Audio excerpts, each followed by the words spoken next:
السلام علیکم ویورز، خابرز کی تعبیر میں آج میں آپ کے ساتھ جس بارے میں دعا شیئر کرنے والی ہوں یا وظیفہ شیئر کرنے والی ہوں وہ ہے بے اولاد لوگوں کے لیے صحیح جن لوگوں کی اولاد نہیں ہو رہی ان لوگوں کے لیے اسلام میں دعا اور وظائف بہت اہم سمجھے جاتے ہیں۔ خاص طور پر انبیاء کرام کی دعائیں بہت اثر رکھتی ہیں اس معاملے میں۔ آج میں آپ کے ساتھ کئی دعائیں انبیاء السلام کی شیئر کروں گی جس سے انشاءاللہ آپ کے یہاں ضرور اولاد ہوگی اللہ تعالیٰ کی رضا سے۔ انشاءاللہ اگر آپ یہ دعا پڑھیں گے تو آپ کے یہاں ضرور اولاد ہوگی۔ حضرت زکریا علیہ السلام کے بارے میں آج میں آپ کے سامنے عرض کروں گی۔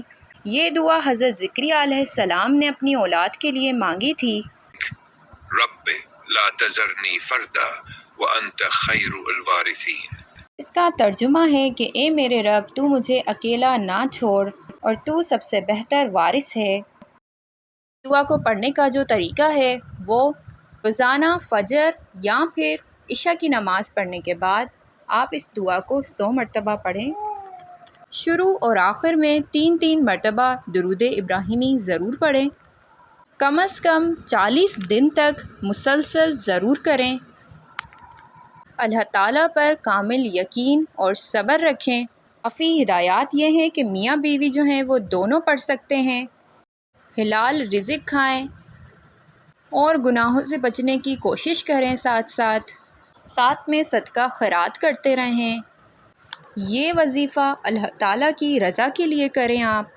نتیجہ جو ہے وہ بے شک میرے رب کے ہاتھ میں ہے۔ ساتھ ڈاکٹر سے چیک اپ کروانا بھی ضروری ہے کیونکہ بعض اوقات طبی مسئلہ بھی ہو سکتا ہے۔ انشاءاللہ اس دعا کی فضیلت سے اور برکت سے انشاءاللہ آپ اس عمل کو کریں، اس وظیفے سے انشاءاللہ اللہ تعالیٰ آپ کو ایک نیک اور فرمانبردار اولاد سے نوازے گا۔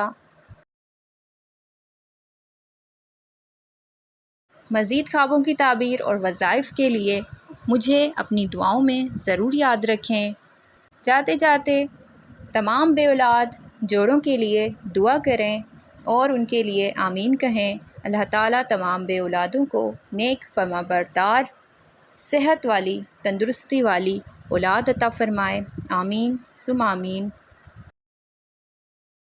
اپنے خوابوں کی تعبیر جاننے کے لیے، وظائف جاننے کے لیے کمنٹ باکس میں میرے ساتھ اپنا خواب، اپنا مسئلہ شیئر کریں۔ انشاءاللہ آپ کے خواب کی تعبیر، آپ کے مسئلے کا حل آپ کے ساتھ ضرور شیئر کروں گی۔